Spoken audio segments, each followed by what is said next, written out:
Hello everyone and welcome. Today we'll be playing some Noel. In the past I've always used a Lightwave build similar to this. Lightwave spread is something I added on recently, which is really useful for room clearing if you're having issues with that. My only problem with this build is that, especially when you're doing your room clearing, there's a lot of downtime between. Your Lightwave deals really good damage, but then you're just sitting there waiting for it to recharge. Whereas with this new Shadow build I've been trying, there's a lot more uptime on your damage and your utility for clearing out rooms.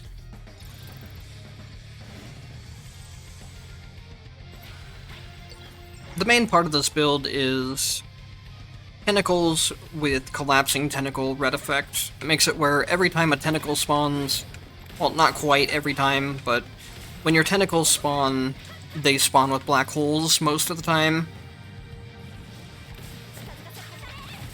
Really, that's kind of all you need. And if you still want to run Lightwave, you can run Lightwave with the collapsing tentacles. That's gonna work pretty well. What I've been liking a little bit more is running shadow spikes with it. We'll get back to that in a second. This is one of Noel's main potentials that you want to look for anytime you do a Noel run. The earlier you can pick this up, the better.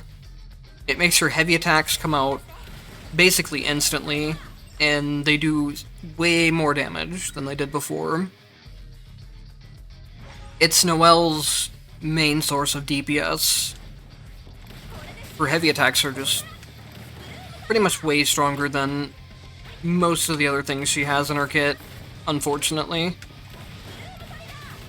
I wish they would give her skills some buffs, because they're fun to use, they just don't quite keep up in damage.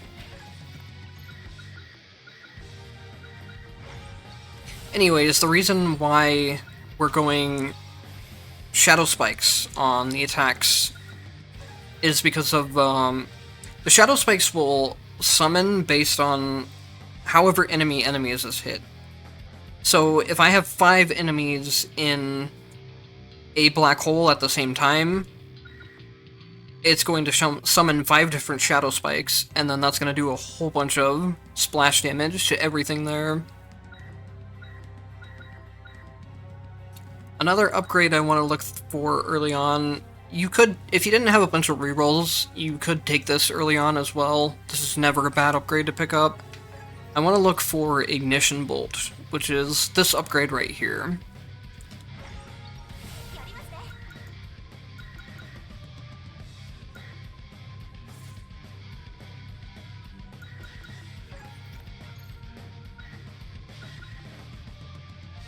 And then I'll pick up Triple Dash as well. It's just a generally good option to pick up.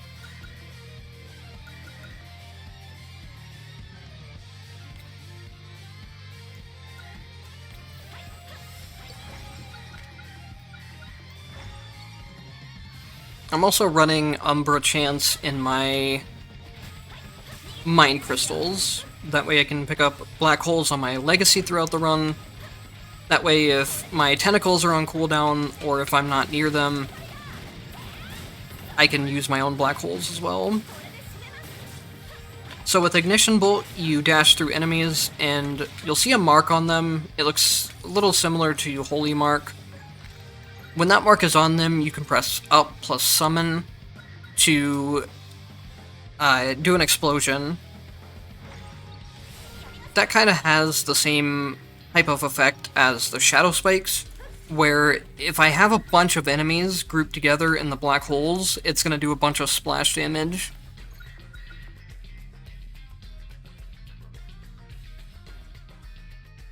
Speaking of holy marks, they're also not a bad idea to pick up at this point.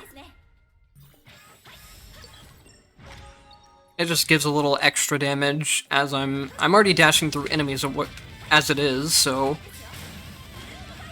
I might as well pick up something that does more damage after dashing through them.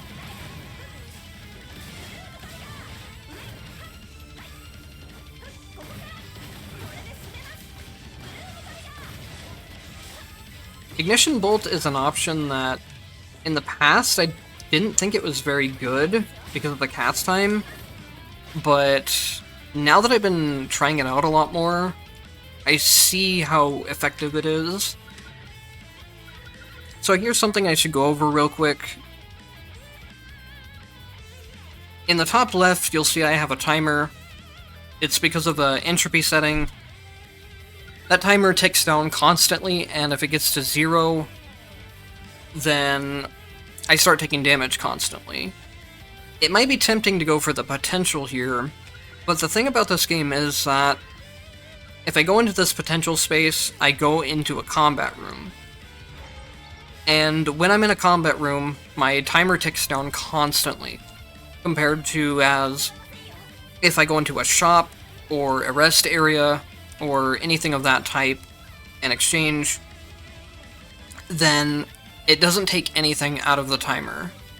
So, another thing about my entropy is that when I go into rest areas, I barely get any HP. So even though, like, I went into that rest area, I got basically nothing out of it.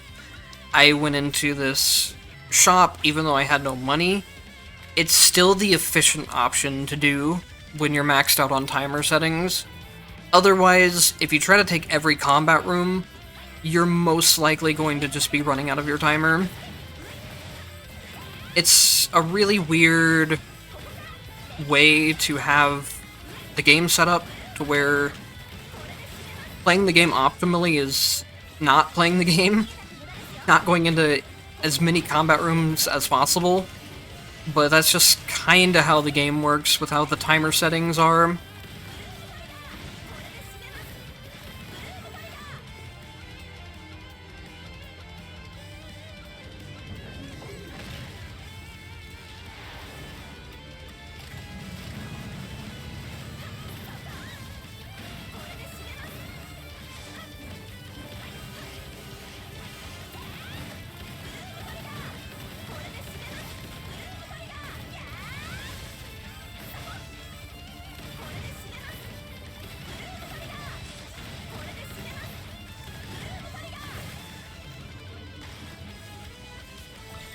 I think I took a hit there during phase 2. I wonder if I, like, barely touched the fire or something. I noticed I took damage, and it didn't really seem like I should have. But maybe I just didn't see something. Another upgrade that I usually look for with Noel is this one right here. Mainly for the airborne attack plus skill input. Sometimes I'll use the dash plus skill input, or the dash attack plus skill, but mainly I'm using it for the attack plus skill in midair.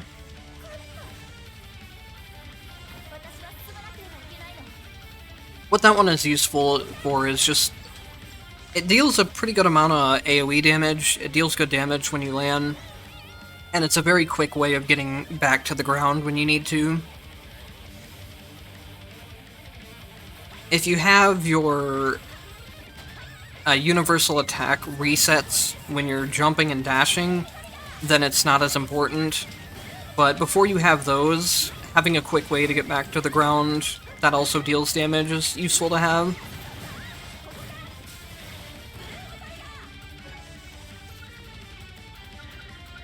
So for black hole upgrades, I would recommend looking for durable black hole instead of the other two. Black holes already have a really good range on them by default. I'm not sure if the large black hole even increases the suction range, or if it just increases the damage range. But the suction range is already good on its own. And I don't really care about tentacles. Upgrading them wouldn't affect what I'm using them for. I'm basically only using them for the black hole. The tentacles themselves aren't that bad. They don't do a whole lot of damage, but what they're good at is they'll hit enemies when they're about to start attacking, and they can prevent enemies from attacking that way.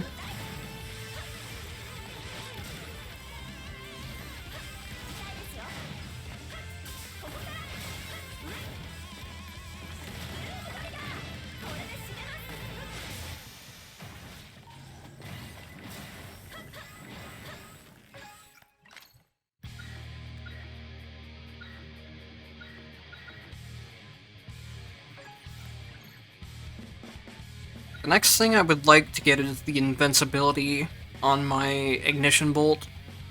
This I will take as well, just having invulnerability on my general moves.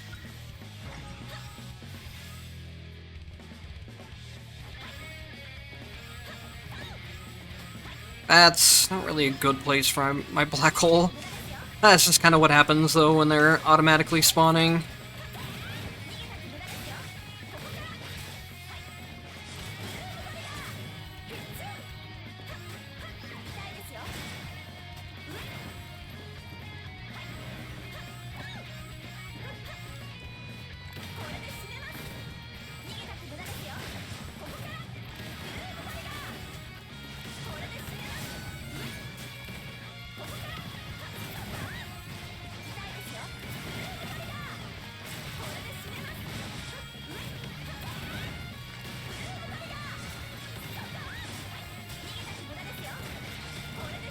As long as enemies aren't super armored, like the worms don't take any hit stun, and some enemies have attacks where they don't take hit stun.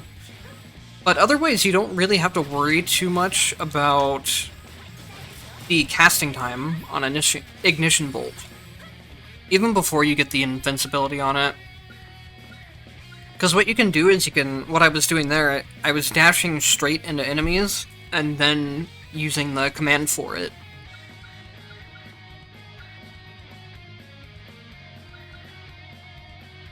I guess I'll go ahead and pick up the second tentacle cluster.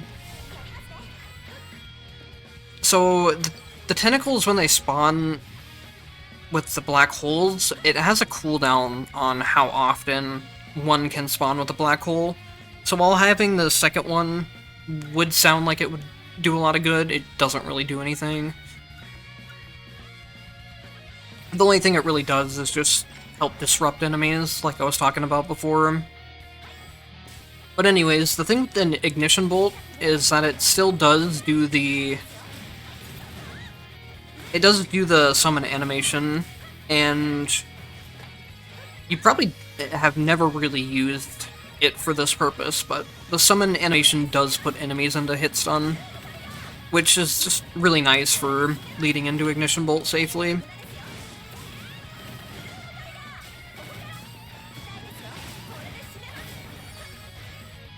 The other nice thing that you can use the summon for, if enemies are in midair, you can jump up and hit the summon button. That little thing will deal enough damage that it will kill...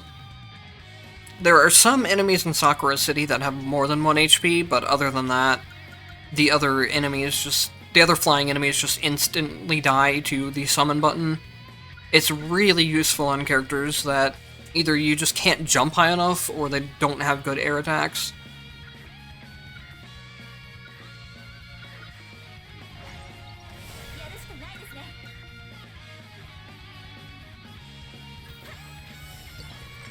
From here on out, the potentials I'm taking don't really matter that much.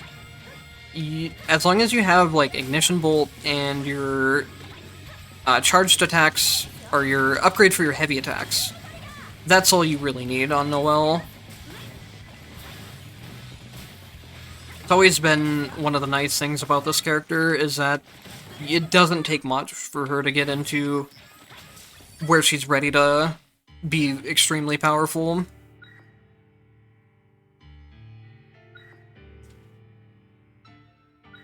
I don't think this upgrade's usually pretty decent.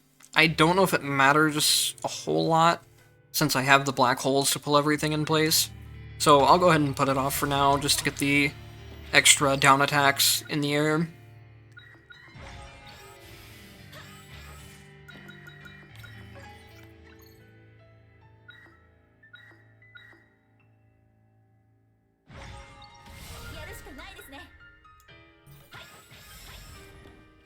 These down attacks are quite powerful. Especially, I think there's an upgrade you can get for it, where you can do more hits on the last hit of the down attack. They do good damage. It's just they're a little less safe than other options.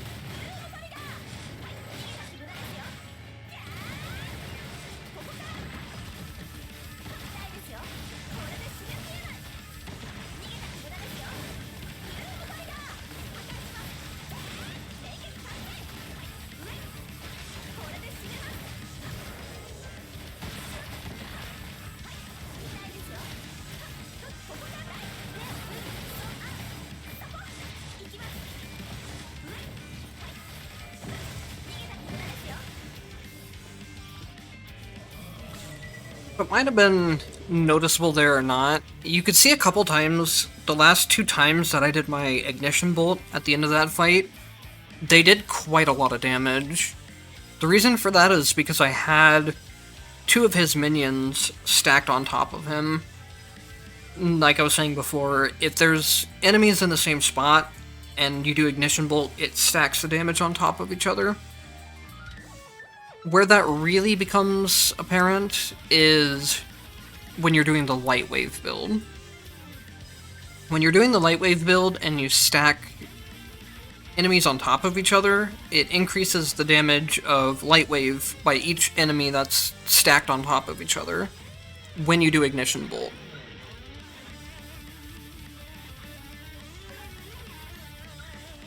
Unfortunately, that's really not something you can take advantage of in most of the boss fights, only Tree, unless you're doing something like Mine Trials, but it is something to take note of.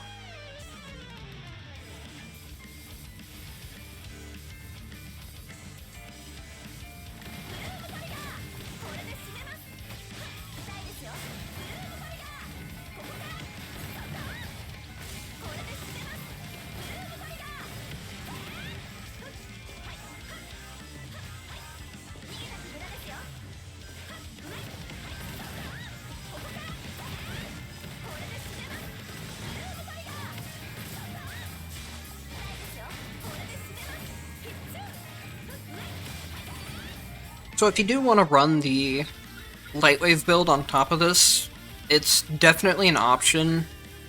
Oh, by the way, the upgrade that I like to look for the black holes when I do this build is that they last extra seconds.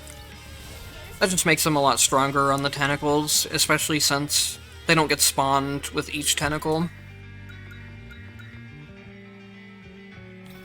But anyways, if you do want to run Lightwave on this build, just grab the tentacles with the collapsing tentacle upgrade, where they spawn black holes. You'll be fine with that. The attack shadow spikes are a little weaker when it comes to boss fights compared to Lightwave, but I like the consistency of them throughout the normal rooms. I don't ever have to wait for a cooldown on them like I would with Lightwave.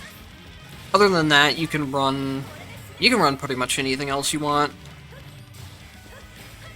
The black holes on the tentacles just have such good utility that anything else will work in synergy with them. This is annoying. There we go. They finally floated down towards me.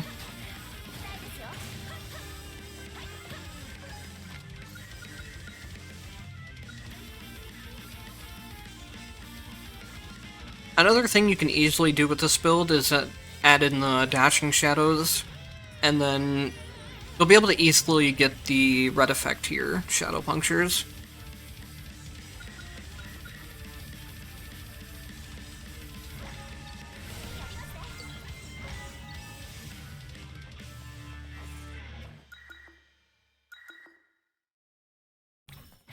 But anyways, some other suggestions for what you could run with this is like Chain Lightning on either your attacks or your skills would be good, just for some extra AoE damage. You could all obviously run Frost. Frost is good with any build. Other than that, Lightning Impulses were something I tried out that were really fun to use too.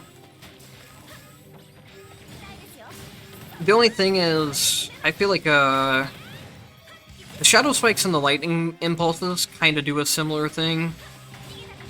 And the thing with the Shadow Spikes is that I don't have to wait till the enemies die for them to deal damage, as opposed to the Lightning Impulse requires an enemy to die first before that really starts taking off.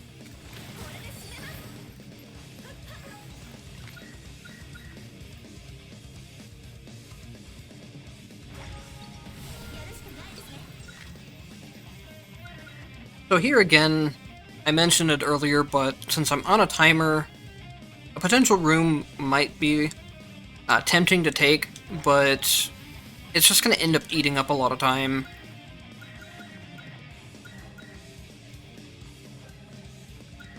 I am fine with taking extra debuffs if it means I get buffs. Hopefully I'll be able to perfect clear the next boss fight and just get rid of those debuffs.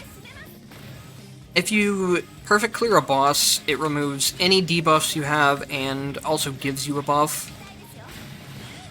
Otherwise, if you're looking to get rid of debuffs, there's a Mind Crystal that can remove up to 3 of them anytime you visit a rest area. That's a really good option.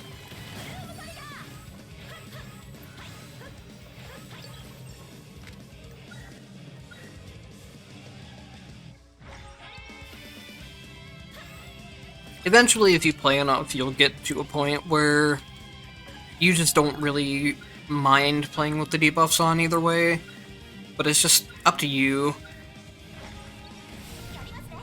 how you want to deal with them. There's plenty of different ways to do it.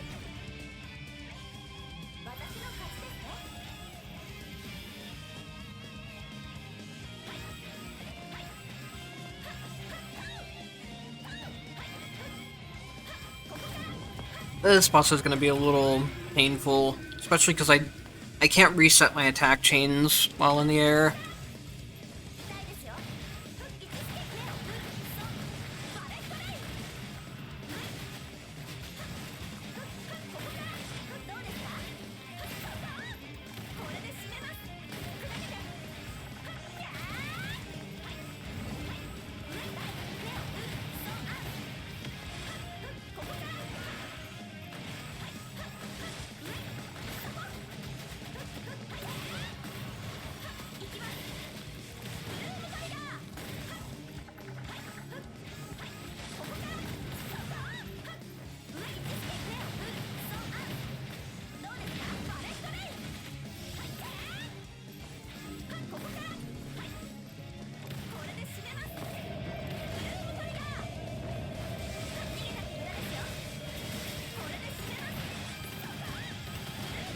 Okay, good. That should be the perfect clear.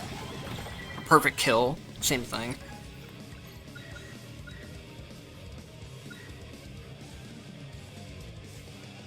Now I should probably start going into these. The attack itself is pretty useful for just air-to-ground combos, getting yourself into the air. But what you really want is the resets on your attacks after jumping or dashing in the air. Lets you stay in the air a lot longer. Another tip for just kind of in general, but something that came up during that boss fight, is if you want to stay in the air longer and you're kind of out of attack moves or something, or you don't have good attack moves that'll keep you in the air, one thing you can do is use either one or both of your legacy skills. If you use a legacy skill in the air, it holds you in place for quite a while.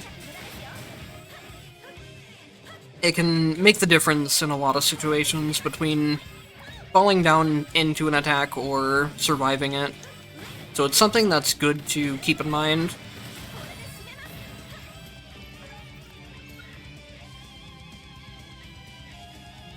I could go ahead and just switch these out. I would rather upgrade the Holy Marks, though. The problem is that I have the Umbra chance on, so I'm probably going to be seeing Umbra a lot more than Holy. But at this point, it really doesn't matter a whole lot either. My character is more than strong enough without the Holy Mark upgrades. Those are just more of something extra. So these little paper enemies they should work fine for one-shotting with the summon button, as I was talking about earlier. But these the flying ones that shoot fireballs are the ones that can't get one-shot. Yep, they have an actual HP bar.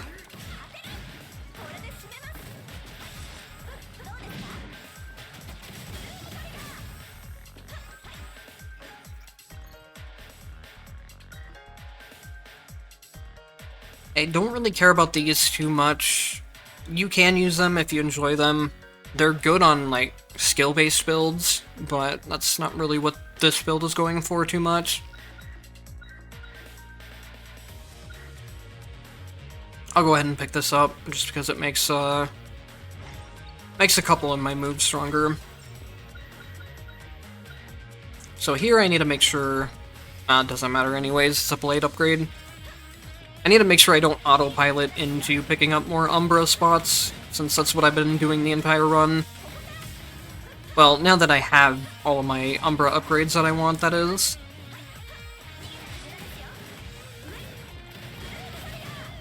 Like I said before, I really should just probably switch over to the Shadow Dashes. It would give me the...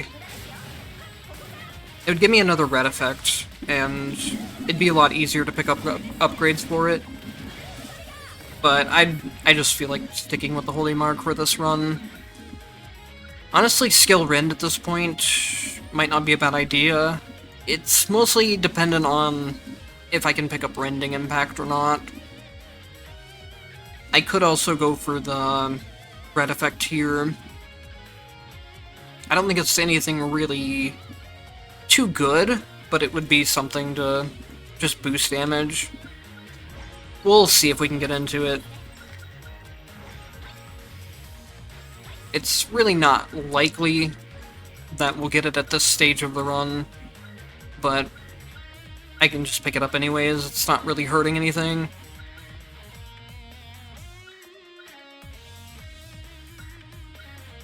Reload is probably not something I really am going to be needing much this run, but I'll pick it up anyways. Okay, here we go. We actually did get the Rending Impact. Stable Mark would also be nice since I dash so often, but I would much rather have Rending Impact. Anything that increases your character damage is really strong in this game, and Rending Impact does apply to the damage your character deals. I probably should not have refreshed there.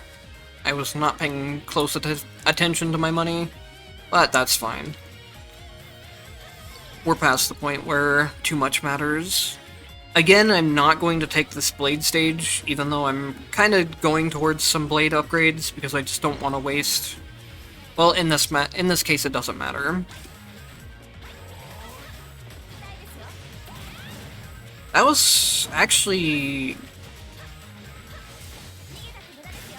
Okay, I know what happened there. It's probably gonna go over a lot of people's heads, but it's something that I've played the game enough to notice at this point. So basically, there are patterns in the way that rooms will show up, which is why a lot of times, even if a option is hidden, I'll know what it is, or I'll know roughly what type of stage it is. In that case, if the bottom option is showing and it's a combat stage like the tactic that it was this time, if the bottom one is showing as a tactic and there's only one other option, so the top option is hidden in that case. The top one will almost always be like an event, a shop, a sortillo, that type of thing. The reason why it wasn't here is because of just an exception in the way that my run, the state of my run is right now. Just a second, though.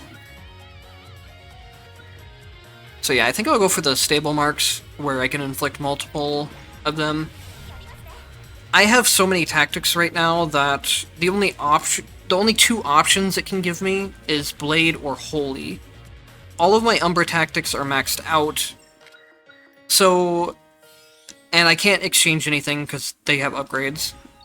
So that's why it only showed 2 tactic options there.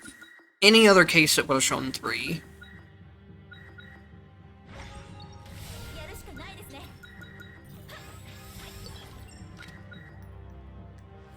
So here again, it's going to be the same thing. This is going to be a Blade spot, and this is going to be a Holy spot. If it's on the bottom slot, if the bottom slot is hidden in that type of scenario, the bottom slot can't be a shop or something. If it was, it would be on the top slot. That's just how the game does their room layouts. I've went into way too much documentation about room layouts in this game.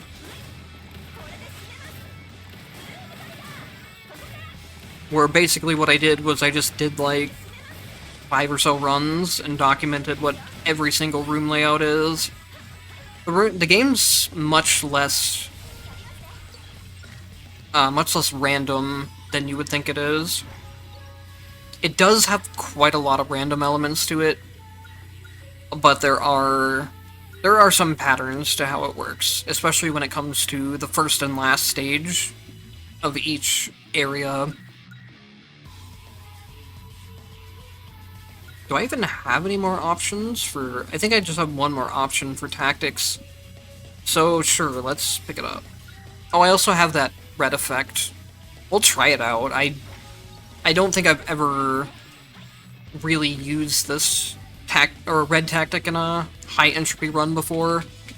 I don't see it really doing a whole lot, especially because I'm not going to be applying rends that often, but might as well have it than not have it.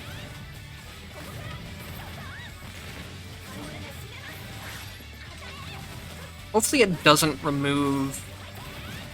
Because we're using rend for the debuff, where enemies take more damage after being rended, and the shadow thing makes it where if they get hit by a shadow spike when they have rend on, they take bonus damage, but they lose rend. So I don't know if I lose that damage bonus or not. If not, if I do, it's not really a huge deal.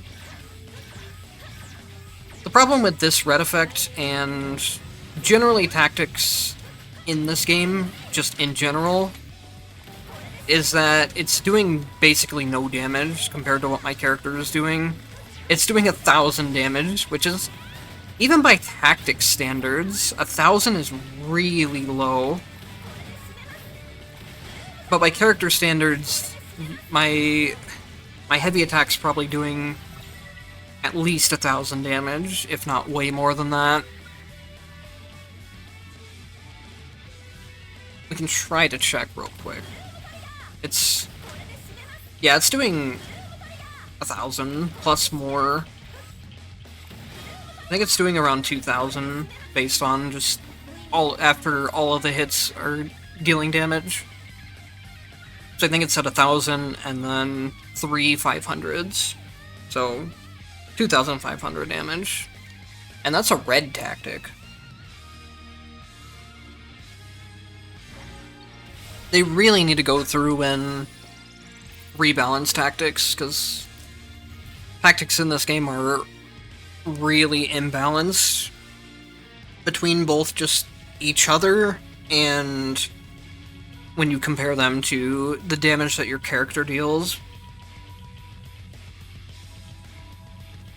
Anyways, I am going to skip ahead to Susano, and I'll see you guys there.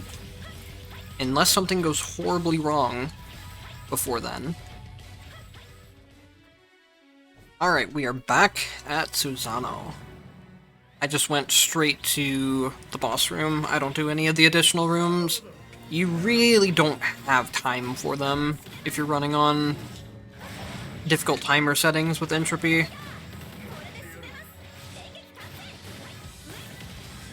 So I'm gonna have to do this boss fight with intermittent butterflies, which isn't ideal, but I can probably manage it.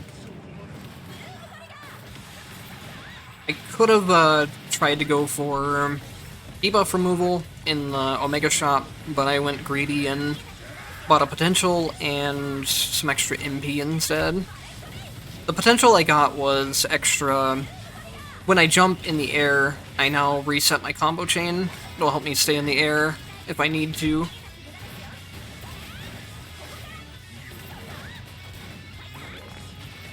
That was weird. I feel like I should have had more momentum there. Anyways, I'll probably just shut up for the rest of the fight and pay attention.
That was not a very good Xano fight. I've definitely done better than that. Luckily I had just a combination of the damage, the health upgrades, and the HP elixirs to kind of tank through it. Anyways, that'll be it for this one. Thank you guys for watching, and I'll see you next time.